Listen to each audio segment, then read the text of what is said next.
Racist customer refused black nurse. Then she delivered her baby safely. The labour ward was unusually quiet that evening. The lights were dimmed, monitors beeped softly, and the smell of disinfectant mixed with the sharp tension that always hovered around childbirth.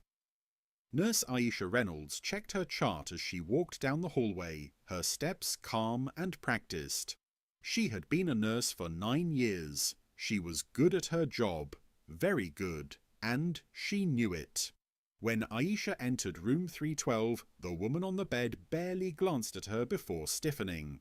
The patient's name was Laura Whitman, white, early 30s, first pregnancy. Her husband stood beside the bed, visibly nervous, squeezing Laura's hand. Aisha smiled gently.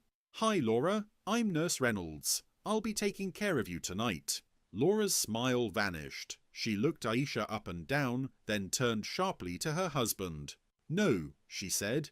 "I don't want her." The room went silent. Aisha felt the familiar tightening in her chest, the one she had learned to hide behind professionalism. She kept her voice steady. "Is there something I can help clarify?" "I want a different nurse," Laura snapped. "Someone else." The charge nurse was called in. Laura didn't lower her voice. "I'm not comfortable," she said. "I want someone different." Everyone in the room understood what she meant. The charge nurse hesitated. Hospital policy allowed patients to request a different provider unless the reason was discriminatory. This was clearly that. Still, labour wasn't the time for arguments. "We'll see what we can do," the charge nurse said carefully. Aisha nodded and stepped out without a word. In the hallway, she paused, took one breath, then another.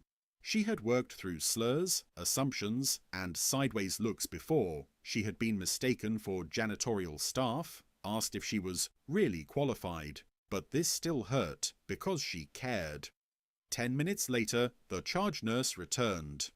"We're short tonight," she said quietly. "There's no one else available right now. If complications happen, Aisha is the most experienced nurse on this floor." Inside room 312, Laura was sweating now. Her contractions were closer, stronger. Fear crept into her voice. "I don't care," she said. "I don't want her touching me." Then the monitor alarm sounded. The baby's heart rate dipped, sharply. Everything changed. Doctors rushed in. The room filled with urgency. Laura's face drained of colour. "What's happening?" she cried. The doctor looked at the chart. "The baby's in distress." "We need to act now." Aisha stepped forward instinctively, already gloving up. For a split second, Laura looked at her, really looked at her, not as a symbol, not as a prejudice, but as the calmest person in the room. "I need you to trust me," Aisha said firmly.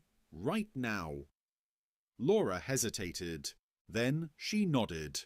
From that moment on, Aisha took control. She adjusted Laura's position, administered oxygen, monitored the baby, coached her breathing with steady authority. When panic threatened to overwhelm the room, Aisha's voice cut through it. Calm, clear, unshakable. "Breathe with me. You're doing great. I've got you." Minutes stretched like hours. Then a cry. Strong, clear, alive. The baby was delivered safely. Laura sobbed with relief as the doctor placed her newborn on her chest. Her husband's knees nearly gave out. The room exhaled. Aisha stood back, documenting vitals, her hands steady despite the emotional weight pressing against her. Laura looked up at her, tears streaking down her face. "You saved my baby," she whispered. Aisha met her eyes. "That's my job." Silence followed. Then Laura said quietly, I'm sorry, for before." Aisha nodded once, not forgiving, not condemning, just acknowledging. "I hope one day," Aisha said gently, "you remember this moment when you meet someone who looks like me." Laura swallowed hard. "I will." Later that night, as Aisha walked to her car under the glow of the parking lot lights, exhaustion settled into her bones. But so did pride. She hadn't changed anyone's beliefs with anger. she had changed them with competence, grace, and humanity. Because sometimes the most powerful answer to racism is excellence, delivered when it matters most. After Aisha left the room, the hallway felt colder than before. She walked a few steps, then stopped near the nurse's station, resting her hands lightly on the counter. Her face remained calm, professional, the face she had perfected over years. But inside, emotions collided hard and fast. Anger, humiliation, fatigue, not because this was new, but because it never stopped happening. Aisha stared at the chart in front of her, though she wasn't really reading it. She thought about her mother, also a nurse, who had warned her years ago, "You'll have to be better just to be treated the same." Back then, Aisha had believed skill would be enough, that competence would silence prejudice. Most days, it did. Tonight, it hadn't. Down the hall, inside room 312, Laura's discomfort was growing. Her breathing became uneven. The pain she had tried to control now controlled her. Her husband paced, rubbing his hands together, his earlier confidence dissolving into visible fear. "Where is the other nurse?" Laura snapped. The charge nurse stood at the foot of the bed, choosing her words carefully. "We're extremely short-staffed tonight. Nurse Reynolds is the most experienced labour nurse on this shift." "I told you I don't want her," Laura said through clenched teeth. "I don't feel safe." The words landed heavily. Safe. The monitors continued their steady rhythm, unaware of human bias, but then a sharp, irregular tone cut through the room.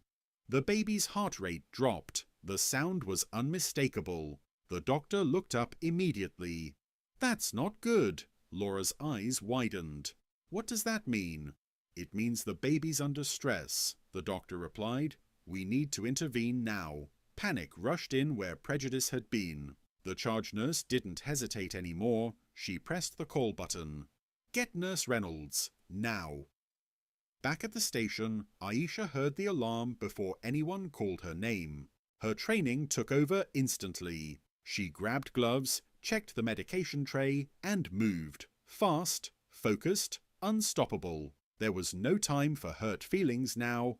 A life was at stake. When Aisha re-entered the room, Laura saw her and froze. For a split second, old fear and old bias battled with a new, more primal fear. Losing her child.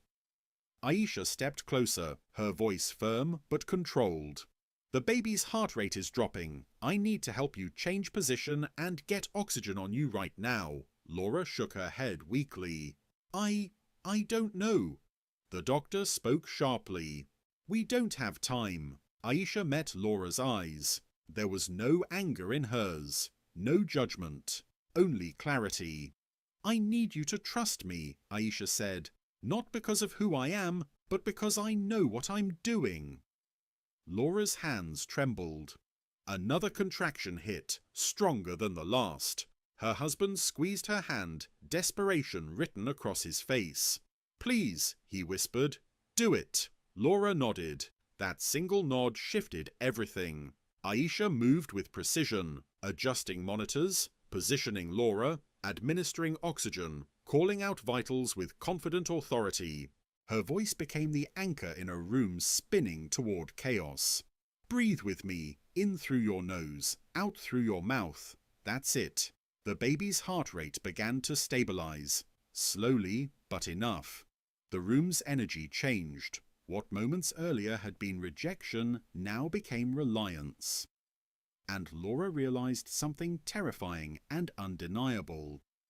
The woman she had refused was the one holding her child's life steady, and she had never been more grateful. Time stopped having meaning inside room 312. Minutes stretched into something heavier, thicker, every second filled with pain, fear, and the sharp awareness that something could still go wrong. Laura clutched the bed rails, sweat soaking through her hairline, her breaths ragged and uneven. And through it all, Aisha stayed steady. She moved with purpose, adjusting monitors, checking vitals, communicating clearly with the doctor and charge nurse. Her voice never rose, never shook. It carried authority, the kind that came not from ego, but from experience earned the hard way. "Heart rate is stabilizing," Aisha reported calmly. "But we're not out of danger yet." Laura heard every word. She had never paid attention to nurses before. They were background figures, helpers, not leaders. But now Aisha was the center of the room. Everyone listened when she spoke. Another contraction tore through Laura, stronger than the last. She screamed, panic flooding her face. "I can't do this," she cried. "I can't." "Yes, you can," Aisha said firmly, placing a steady hand on Laura's shoulder. "You're doing it right now. Look at me. Stay with me." Laura locked eyes with her. For the first time, she noticed details she had ignored before. The focus in Aisha's expression, the confidence in her posture, the way she anticipated problems before they happened. There was no hesitation in her movements, no uncertainty, only competence, only care. The baby's heart rate dipped again. The monitor beeped sharply, cutting through the room like a warning siren. Laura's husband went pale. "What's happening?" he asked. The doctor spoke quickly. "We need to move fast. If this doesn't improve, we're looking at an emergency C-section." Laura's fear spilled over. "No, no, please." Aisha stepped closer, her voice low but commanding. "Laura, listen to me. I need you to follow my instructions exactly. We can still do this safely." Something shifted inside Laura then. The anger she'd felt earlier, the irrational fear, the ugly assumptions, all of it collapsed under the weight of reality. None of that mattered anymore. Only the woman in front of her did. "I'm sorry," Laura whispered suddenly, tears streaming down her face. "I was wrong." Aisha didn't respond to the apology, not because she hadn't heard it, but because now wasn't the time. "Breathe," she said. "Now push, with the contraction. I've got you." Laura obeyed. She pushed again, and again. Pain blurred into effort, effort into survival. Aisha coached her through every movement, grounding her when panic tried to take control. "That's it. You're strong. You're doing exactly what your baby needs." The monitor's rhythm steadied. The room seemed to exhale. Moments later, the doctor looked up. "I see the head," Laura sobbed, half relief, half exhaustion. One final push. Then a cry, loud, sharp, alive. The sound cut through the tension like light breaking through a storm. The baby was born. Laura collapsed back against the pillows, shaking with relief as tears streamed down her face. Her husband let out a broken laugh, pressing his forehead to hers. The doctor placed the baby briefly on Laura's chest before handing the infant to Aisha to check vitals. Aisha's hands were gentle, precise. The baby squirmed, pink and perfect. "Healthy," Aisha said softly. "Very healthy." Laura watched her, heart full and heavy at the same time. She realized something then, something that would stay with her long after the hospital bracelets were removed. The woman she had refused, the woman she had judged without knowing, was the reason her child was alive. And there was no excuse strong enough to erase that truth. Not now, not ever. The room slowly returned to normal. The monitors settled into steady rhythms. The tension that had filled every corner faded into exhaustion and relief. Laura lay back against the pillows, her newborn resting on her chest, tiny fingers curling instinctively against her skin. She stared down at the baby as if afraid to blink, afraid this moment might disappear. Aisha stood a few steps away, finishing her notes. Her movements were calm, routine, professional, the same way they always were after a delivery. To her, this was joy, yes, but also responsibility. Lives didn't stop needing care just because one had been safely delivered. Laura watched her quietly. For the first time since she had entered the hospital, Laura felt exposed, not physically, but morally.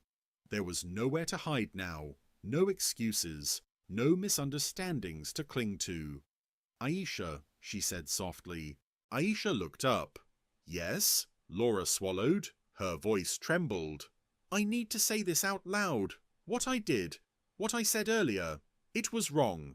It came from fear and ignorance, and I'm ashamed of it. Aisha listened without interrupting. I judged you before you even spoke, Laura continued, tears slipping down her temples. And you still chose to take care of me. You still saved my baby. Aisha walked closer, her expression gentle but firm. I didn't save your baby because you apologized, she said. I saved your baby because that's my job, and because every patient deserves care, even when they don't know how to give respect. Laura nodded, crying openly now. I won't forget this, she whispered. I promise. Aisha believed her, not blindly, but hopefully.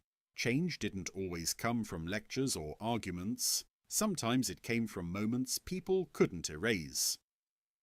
Later that night, after the paperwork was done and the room had grown quiet, Aisha stepped outside into the cool air of the parking lot. The sky was dark, scattered with stars barely visible through city lights. Her feet ached, her shoulders were heavy, but her heart was steady. She thought about all the times she had been doubted, all the moments she had been asked to prove herself before being trusted. Tonight had been painful, but it had also been proof. Proof that excellence mattered, that dignity endured, that professionalism could break through walls hatred built. Inside the hospital, a new mother held her baby close, forever changed by the woman she once refused. And Aisha walked to her car knowing something important. She didn't need to change who she was to earn respect. She had simply needed the chance to do her job. And when that chance came, she delivered more than a baby. She delivered truth.